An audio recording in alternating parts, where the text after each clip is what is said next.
Hello, BookTube. It's Wednesday, and that's New Comic Book Day, when comic book shops get their new releases of floppies and their new shipments of remainders and graphic novels and collected omnibus volumes and whatnot.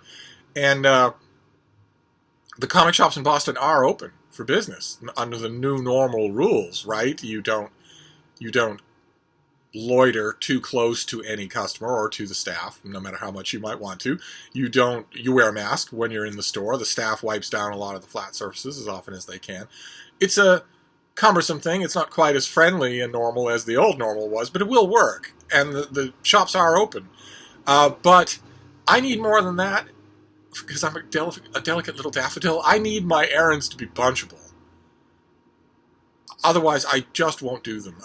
No matter how important they are, I just won't do them. If I'm going to do an errand, I want to do 4 or 5 errands, all in an organic bunch. And that bunching takes a little bit more thought on my part than it does on a lot of other people's part, because I don't have a car. I'm not zipping from one place to another, and with the only problem being finding parking space. It's a little bit of a deal. I don't mind it, but my comic book shop was bunchable. In its location, it was perfect for a group of errands that I had to do once a week anyway. And I just folded them all in on Wednesday to that comic shop. But all of those other errands have gone away, thanks to the pandemic. Which means that if I were going to that comic shop now, I would have to just put on pants, put on socks and shoes, put on a hat, go out, go all the way there, shop for comics, then turn around and come all the way back without doing anything else, and that's just anathema to me. It would have been, there would have been a perfect interim solution once upon a time, because there used to be a full-service comic shop on the nearest main street to me. So not downtown Boston proper, but still a main street, a high street with lots of different kinds of shops. And a post office and a grocery store and a whole bunch of other stuff, so that would have presented itself as a perfect interim solution. But that shop went belly up, so they aren't there anymore. So I haven't yet resumed any routine of going out and getting new comics. It's a little annoying, but nevertheless, I check the comics listings ahead of time online, and there would have been nothing today that I would have wanted. The only thing I would have been interested in, if I'd gone to my comic shop today, would have been seeing how their remainder selection has changed. Sometimes comic book hardcover anthology remainders are the same way as book remainders. You don't know. They're kind of unpredictable. And you can find something that you really want. You know, like everybody else, I see a new big, fat omnibus release volume scheduled for a certain week, and it's something that I want, but it's $150, and I just immediately say, no, I don't want to pay $150 for this thing. I'll get it some other day. And then it goes out of your mind, and then you go back to that comic shop some other year, and there it is for $50, $25, the same thing that you just forestalled on. That would be the only thing that would have been of interest, and that would have been a blind. The remainder's not listed on any website and on the comic shop's website, so it would have been just a blind expedition. I'm not going to do that. So I do still want to talk about comics, and I have been, even though I stopped my back issue tour on this channel, I didn't run out of back issues, and I have still been going through them a handful at a time, and I found a really good handful today, so I thought I'd go through those for the few of you who are interested in comic books. And we'll start off with a turning point in Spider-Man. This is J. Michael Straczynski and the great John Romita Jr. as the penciler. This is Spider-Man number 37. I have no idea how many times Spider-Man has been rebooted since this. No idea how many 37s it's had. That's a sort of art realistic cover.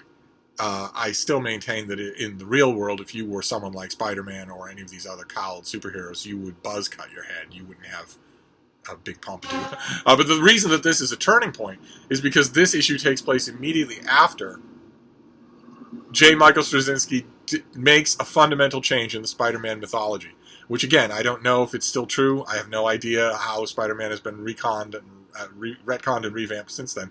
But J. Michael Straczynski did a great storyline in which Spider-Man fights a villain who kills and eats human avatars of spiders. A very long story, but nevertheless, that villain is unbelievably physically powerful. Infinitely more physically powerful than Spider-Man. He can't fly. He can't shoot energy beams or anything like that, but he can wear Spider-Man down. He can just destroy him and force him to fight by threatening innocents. And it's one of those stories that won't work at all if Spider-Man is part of a connected universe, which, of course, the Marvel superheroes build themselves from the very beginning as being part of a shared universe, which was made unheard of. In DC Comics, very seldom did anything like that. But in Marvel Comics was based on that Spider-Man lives in the same area of Manhattan as the Fantastic Four and Doctor Strange and a bunch of the Avengers on Avengers Mansion. This story will only work with this supervillain tearing the city apart in order to get at Spider-Man and kill him. It will only work if everybody is out of town. It's pretty much the same thing. The problem that has always plagued Marvel Comics, all the way back to Fantastic Four number 50. Back in the 60s.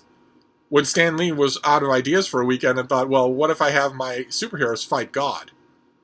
So he invented a villain called Galactus, a being called Galactus, who is older than the universe and who needs to consume the life forces of whole planets in order to live, and who finally finds Earth. And has no dog in the race, has no animosity towards Earth, doesn't even think about it. He just immediately starts setting up his equipment to drain the planet entirely dry of life force. But the Fantastic Four has other thoughts in mind. They've got things to do. They don't want to see their world die, so they try to fight Galactus. It's, of course, totally hopeless. He is infinitely more powerful than they are. But the number one question that was on comic book readers' mind the whole time was, well, where's Thor? Where are the Avengers? Where's Doctor Strange? Where's Daredevil? Where's everybody? Hell, even the Submariner would be involved. The Earth is still his home, even though he doesn't like the land. Why wasn't there a flotilla of heroes to fight Galactus? Where was the Hulk?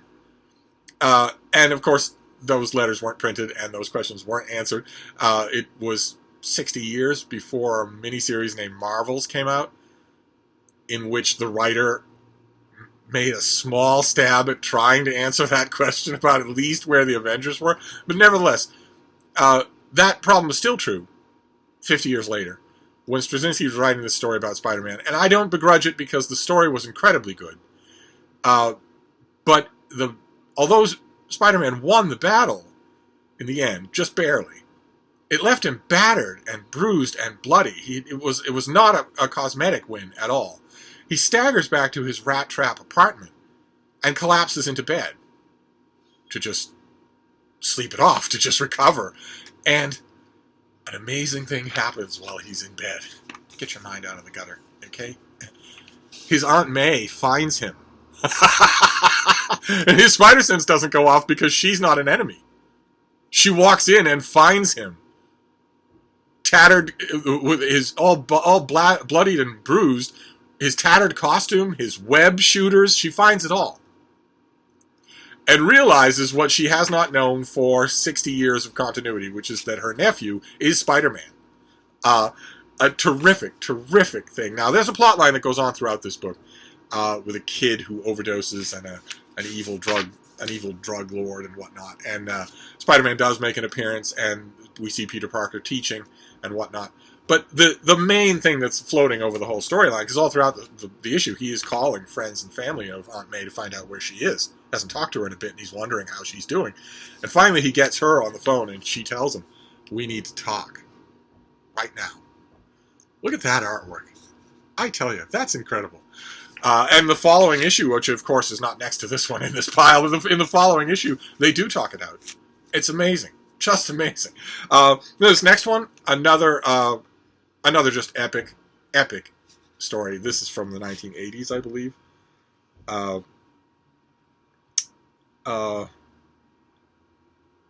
Is that right? Yes, 1983. This is Daredevil number 190. The crowning glory, the culmination of Frank Miller's run on this title, where he started out as just an artist for Daredevil, and then he was given the writing reins and was allowed to create all sorts of things. And one of his foremost creations was the character Elektra, an assassin for hire, who years before had been a college sweetheart of Matt Murdock, who went on to become Daredevil. And when she comes back into his life, and they briefly fight, and they briefly team up. And then, in a classic moment in the Daredevil continuity, she is killed in a fight with the villain Bullseye. And Daredevil is just totally beaten by it. He can't get over it. He can't get over this death. And neither could the fans. Neither could the fans. And it turns out Frank Miller had an idea in mind the whole time. And I won't spoil that idea. But this issue is fantastic. Just fantastic. Fantastic Frank Miller artwork with Klaus Janson inking. And there's a plot line. The evil people in the story are trying to resurrect the dead body of Elektra and make her their thing. Make her a warrior for evil who is entirely their creation because they are the ones who raised her from the dead. And Daredevil has, at the very end of the issue, he thwarts their plans and he has a wild idea of his own about resurrecting Elektra. And it is, I want more than anything to show you the final panels, but it would give it away, and oh my God, is it good. I was just so pleased when I read it back in '83. And then we have, for a while there in the 1990s, there was a character named Quasar in Marvel Comics. Very boring character. Standard, all-powerful Green Lantern-style energy powers, boring background, boring costume, boring name, boring personality, boring everything. Just a total make-weight D-list superhero. And so I paid no attention when Marvel gave him his own book. I didn't care one way or another. And then, after a while, after about a dozen issues, they gave the artwork on that book to Greg Capullo, who went on later to enormous fame with Spawn and is now, one of the greatest comic artists in the business, can pick his projects. And on his work on Quasar, I've mentioned this before when we've seen other issues, there's decidedly something going on here. He has a, shall we say, an interpretation of this character that is pretty interesting. I'm sure that I can find an example here. But this issue involves a storyline in which the female version of Adam Warlock, an artificial life form, has decided that since she is a perfectly engineered life form, what she needs most of all is to reproduce with a perfect mate. And so she goes looking among all the superhero men of the Marvel Universe to find out who is best qualified to be her mate. And that explains the cover, which is also a nod to GQ. That explains this great cover by Greg Capullo. Mama never said there'd be days like this. That, in case you're wondering just how depraved this comic is, that's not actually how this character would impregnate someone. She impregnates someone by putting something on their back, okay? She selected Hercules just briefly to do that. But the thing that's a little bit unnerving about Greg Capullo's interpretation, shall we say, of Quasar is, I don't know if you're going to be able to make this out, but his Quasar is decidedly gorgeous. It's decidedly gorgeous, and he hangs out with a lot of male characters, and he's not really interested even in the aesthetics of the female version of Adam Warlock. He has a sensibility to him. He has a sensibility to him that's never even nodded at in any of the comics themselves. But I just find it very interesting, that's all. If I could find a collection just of Greg Capullo's Quasar, I would gladly get it. But every time any of his run on Quasar is collected, it's always collected mushed in with a whole bunch of other stuff, and I don't want that. Then this next one was Batman Plus. I think it was a gesture at a new ongoing Batman comic, I think also in the 90s, 1997. I didn't care about that at all. The writer is Devin Grayson, and the artist is Rodolfo DiMaggio, and Rodolfo DiMaggio is incredible. And that's why I got this. This is a classic case of what you're not supposed to do at the comic shop. I was standing there flipping through issues instead of just buying sight unseen. And my only excuse in the matter was that I didn't subscribe to anything. I wasn't following anything regularly, and this was the first issue. And the only reason I get comics at first is for the artwork. If the writing surprises me and pleases me, that's a great plus. But I get for the artwork. And then now, in my own defense, the minute I saw how good this artwork was, I got it. I got the issue. This is an issue where Batman teams up with a character named Arsenal, who's gone through many, many names, including Red Arrow and including Speedy. This character used to be, his name's Roy Harper, and he used to be the teenage sidekick of the Green Arrow. and has been kicked from one end to the other of the DC universe since then. Not always interestingly, but nevertheless. And this issue takes place roughly soon after an issue that we've seen on this channel where Green Arrow actually seems to does die in an explosion, and is only resurrected a long time later by the director Kevin Smith. But we'll get to that down the line. But as far as this issue is concerned, Oliver Queen, the Green Arrow, is dead. Not that it's a subject of this issue. The subject of the issue is just Batman and Arsenal teaming up to fight some Russian terrorists. But Batman is harsh on Arsenal the whole time. A harsh taskmaster, a great critic. And finally, at the end of the issue, Arsenal's had enough. When he was Speedy, he was a teammate on the Teen Titans with Dick Grayson, Robin. And has heard all sorts of horror stories about what it's like to be an associate of Batman's in the crime-fighting industry. And finally, he's had enough, and he just gives Batman a piece of his mind and says, hey, I'm man enough to admit that he can do things I can't. Plus, I've known all along the price he paid was having to deal with you. He's talking about Robin here, Dick Grayson. Plus, I've known all along the price he paid was having to deal with you. Hard to imagine the two of you going camping just for the hell of it, or spending all day playing old B.B. King albums and making chili. Bet you didn't even miss it. None of it counts anyway, right? We're not family to you guys. We're just soldiers, low-ranking soldiers. We're supposed to just go on no matter what. That's the way it is, isn't it? Isn't it? And Batman just says, he doesn't respond to defend himself. He just gets to the heart of the matter. Says, I miss Ollie too.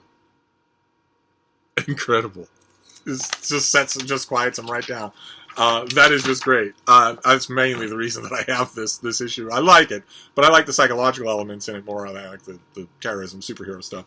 Then this next one, it's written by Keith Giffen. It's drawn by the great Simon Bisley, and I don't really know how to explain it. I'm very glad that it exists, but this is the Lobo Paramilitary Christmas special. The main character, Lobo, is an alien bounty hunter in the DC universe. He is foul-mouthed. He is very nearly as powerful as Superman. He's not a hero in any way. He does not do the right thing. In this issue, he takes on a contract in this issue. He is hired to kill Santa Claus. and he is hired by someone who is jealous that Santa Claus has always stolen the limelight when it comes to holidays. He is hired by a very drunk Easter bunny. But for Lobo, any job is a job, so he goes to Santa's workshop, where he is confronted by an army of gun-wielding elves. And they say, ready, aim, and Lobo is pretty sure he's going to buy the farm. And then, can you see this here? It turns out their guns are pop guns. Pop, pop, pop, pop, pop, pop, pop, pop, pop, pop, pop, pop, pop. And Lobo was afraid for no reason and says, aw, ain't they just so cute? Couldn't you just slaughter the little fraggers? And that's what he does. He viscerally slaughters them. And then has a knockdown, drag-out fight with Santa. I couldn't pass it up, and I reread it all the time. This next one is also a great monument in Marvel Comics, a great issue, something that I looked forward to. This is Conan the Barbarian number 100. This is Roy Thomas with artwork by John Buscema, and this is the story of the Queen of the Black Coast, a female pirate in Conan's day called Beilit, who was his companion in adventure, his lover, and in this issue, she dies. This is the conclusion. It's a double-sized square-bound thing to the Queen of the Black Coast, where she and her crew, and Conan, encounter an amazing treasure trove in a weird jungle location. Endless amounts of treasure. And it's not just the treasure that appeals to Beilit. It also seems to be casting a spell over her. And there is a creature in this jungle, a winged ape-like creature, and it kills her. And Conan is devastated.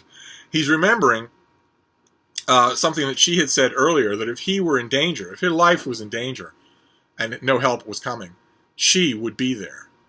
And when she said that to him earlier in the issue, she was alive. She had no idea that he would remember it after she was dead. But it turns out that at the end of the issue, he is pinned under a pillar when this thing finally appears. And it is stalking towards him when suddenly she's there. This is Roy Thomas just writing like fantastic. Then a glimmer of white flashes between that shadow and its victim. In one mad instant, she is there. A tense, pale shape, vibrant with love, as fierce as a she-panther's. And she cries out, a sharp, ringing cry, as sharp as the ring of steel she thrusts at the apish creature's breast. And then we remember the words of Conan's mate, the words she spoke passionately on the decks of their ship. Were I still in death, and you fighting for your life, I would come back from the abyss to aid you. Look at how Buscema draws it. Conan sees her attacking the thing, but we see nothing. She's a ghost. Something happens, but that stops this creature for just long enough for Conan to make his own, to save himself. But what a moment. Oh my. Queen of the Black Coast, that moment has been adapted in comics, I think no less than 3 times. And all just incredible. All of them just incredible. Conan the Barbarian did it. I think Savage Sword of Conan also did it. And Dark Horse Conan did it. And I don't think Marvel's current run of Conan the Barbarian has done it yet. They've done it. Baylit has had, her own miniseries, but I don't think she's met Conan in his own comic yet. So I don't know how it would be done, or even if the Conan comic book will survive. But that got to me. That really did. Then we have some old Avengers issues that I got specifically for the artwork by George Perez. In this series, the Avengers travel back in time to the Old West. That is Thor and Moondragon, and they go back in time and meet the stable of Marvel Comics Western heroes that were so well known to readers for such a long time. They go back in time and meet those characters, and it's tremendous fun. It's George Perez being inked by Vinnie Coletta, which I didn't think would work, but kind of does. We have DC Comics Presents, which was a team-up comic, Superman and some monthly guest. The guest this time was Adam Strange, who is, as far as I know, aside from Carter Hall, the only archaeologist superhero in the DC lineup. And Carter Hall is an archaeologist in one of his incarnations, and another he's an alien cop. But Adam Strange is an archaeologist who is transported to the planet Rann and becomes a superhero there. And this issue, that process is switched up a bit. Superman gets transported to Rann, and Adam Strange is forced to fight to be a superhero on Earth, and kind of likes it.